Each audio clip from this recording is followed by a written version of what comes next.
안녕하세요. 칸글리시입니다. 이 시간은 영어의 문장 형성을 위한 기본 구조를 살펴보도록 하겠습니다. 영어는 알파벳, 단어, 그리고 구와 절을 이용하여 문장을 만드는 구조입니다. 영어를 구성하는 첫 번째 요소는 알파벳과 단어라고 할 수 있습니다. 알파벳은 소리를 만들기 위한 최소 단위이지만 의미를 가지고 있지 않습니다. 그와 비교해서 단어는 의미를 가지고 있는 알파벳의 모임이라 할 수 있습니다. 예를 들어 book이라는 단어는 책이라는 의미를 가지고 있지만 book과 같은 철자로 이루어진 KOBO는 코보라고 읽을 수는 있지만 의미가 없으므로 단어라고 하지 않습니다. 단어를 좀 더 알아보겠습니다. 단어는 팔품사라고도 할 수 있습니다. 품사란 성질 또는 모양이 비슷한 것끼리 모아놓은 집단입니다. 품사는 영어 사전에 있는 단어라고도 말할 수 있습니다. 이 개념은 앞으로 계속 언급하도록 하겠습니다. 자, 선생님이 이 단어는 품사가 뭘까요? 하고 물어보면 여러분은 어떻게 답해야 할까요? 무조건 사라고 대답해야 합니다. 모든 품사가 사로 끝나는 거 보이시죠? 그리고 품사라는 단어 자체도 사로 끝나는 거 보이실 겁니다. 그리고 품사가 단어와 연관이 있다는 점에서 사로 끝나는 것은 한 단어라는 개념 꼭 기억하시기 바랍니다. 자, 여기서 잠깐 품사 중에서 형용사와 부사를 구분하는 방법 알려드리겠습니다.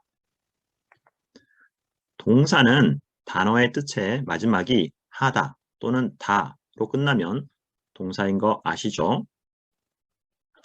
일반적으로 형용사는 명사를 수식하는 단어, 부사는 형용사, 부사, 동사를 수식하는 단어라고 할 수 있지만 해석을 이용한 품사 구분을 해보면 단어의 끝이 니은, 리을, 의로 끝나면 형용사입니다. 그리고 조금 이상하게 들릴 수 있지만 부사는 단어의 의미가 주로 독립적이면서 딱딱한 느낌으로 끝나면 부사에 해당됩니다. 예문을 살펴보도록 하겠습니다. 여기 fast라는 형용사가 보입니다. 전부 다 니은 또는 의로 끝나는 것을 알 수 있습니다. 리을로 끝나는 예는 다음에 살펴보도록 하겠습니다.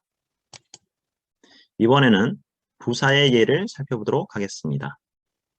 high라는 단어가 부사로 사용될 때 보시면 이, 에서, 로 이렇게 끝나고 quietly라는 단어가 부사로 끝날 때 he, 짝, 개 이런 식으로 끝나는 거 확인할 수 있습니다. 다시 말씀드리지만 부사는 독립적인 느낌이 강하면서 딱딱하게 끝난다는 거 잊지 마시기 바랍니다. 자, 그럼 이번에는 구와 절에 대해서 알아보겠습니다. 구와 절은 굉장히 중요한 개념입니다. 여러분, 구와 절은 왜 존재하는 것일까요? 단어만으로는 영어를 만들 수 없을까요? 구나 절이 존재하는 이유는 사전에 존재하지 않는 단어의 개념을 만들기 위해서입니다. 현재 사전에 존재하는 단어들을 배열한다고 해서 정말 하고 싶은 말을 다 할 수 있을까요? 단어들은 각각 분리되어 있기 때문에 좀 더 깊은 의미를 전달할 수 있는 단어 체계 또는 구조가 필요합니다.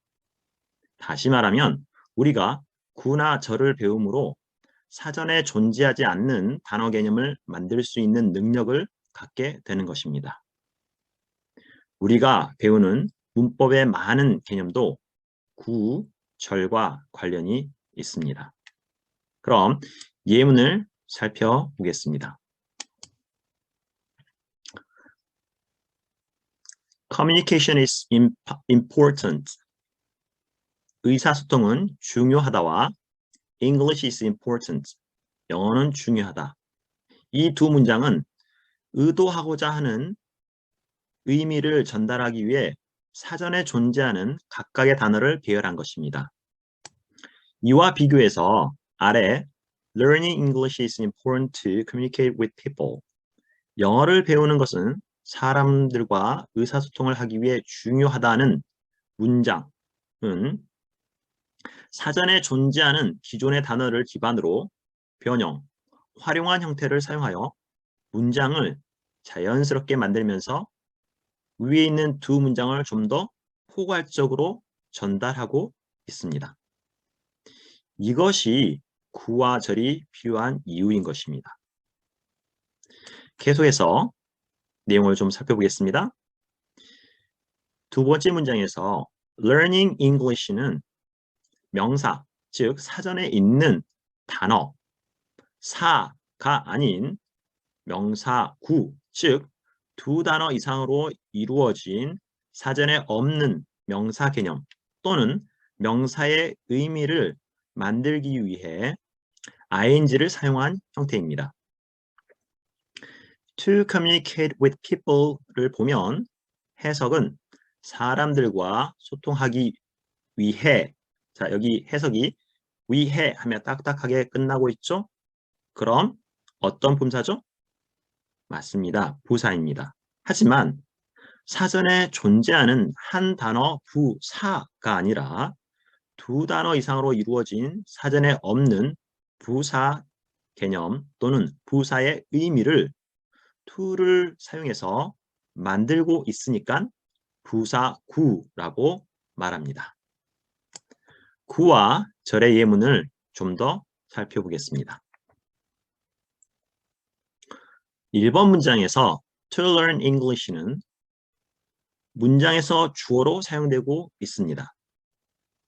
문장의 주어 역할을 할 수 있는 품사는 지금 제가 품사를 물어봤으니까 사로 대답해야겠죠. 자, 어떤 품사죠? 명사 맞습니다.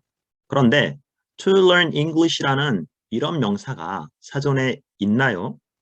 없죠. 그럼 새로운 단어가 만들었다 하고 사전에 넣었다고 합시다.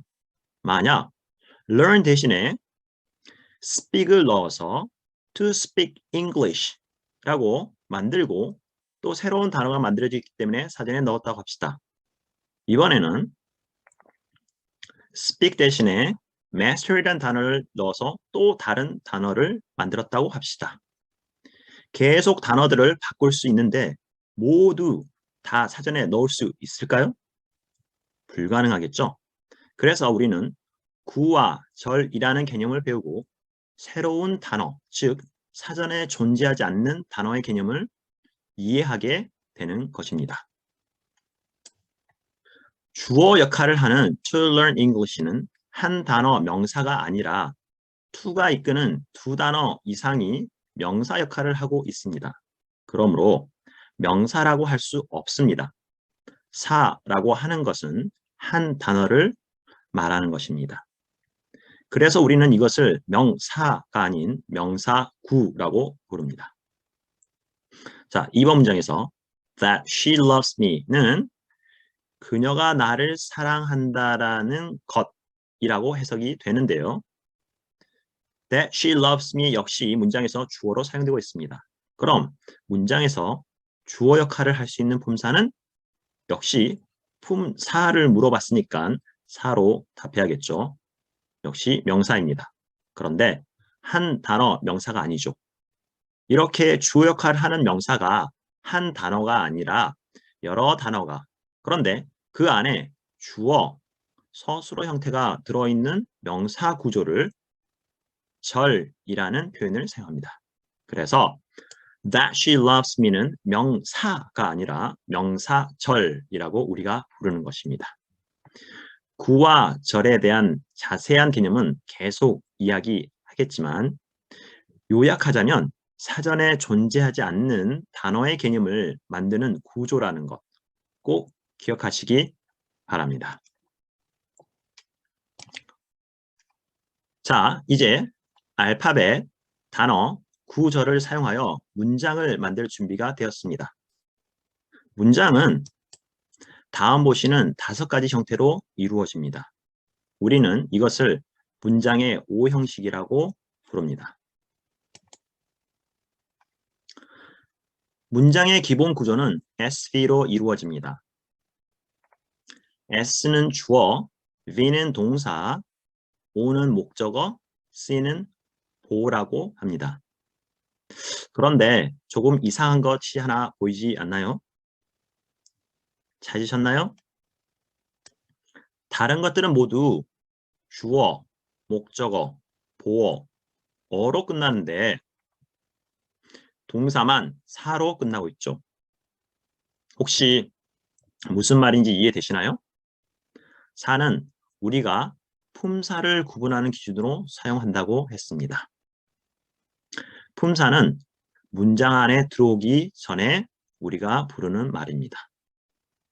그러면 이 품사, 동사가 문장 밖에 있다가 독립적으로 존재했다가 안으로 들어오면 뭐라고 해야 할까요? 맞습니다. 서술어 또는 수어라고 해야 합니다. 모두들 편하게 동사라고 이야기는 하지만 품사의 사와 문장 성분의 어 때문에 혼돈이 발생하는 경우가 자주 있습니다. 그래서 우리가 지금 기본 개념을 배우는 이 시간에는 분명히 구분을 해둘 필요가 있습니다. 자, 이 시간을 통해 우리는 단어뿐만 아니라 구와 절이 왜 중요한지에 대해 알아봤습니다. 다시 한번 강조하지만 단어는 사전에 존재하는 품사이고 구와 절은 사전에 존재하지 않는 단어의 개념 또는 품사를 만드는 것입니다. 그리고 이 단어와 구와 절을 이용하여 풍성한 문장을 만들 수 있다는 것 꼭 기억하시기 바랍니다. 자, 이제 여러분은 영어 문장을 여행을 떠날 준비가 되셨습니다. 제가 마지막으로 그림 하나를 그리도록 하겠습니다. 잘 그리지는 못하지만 한번 보시기 바랍니다.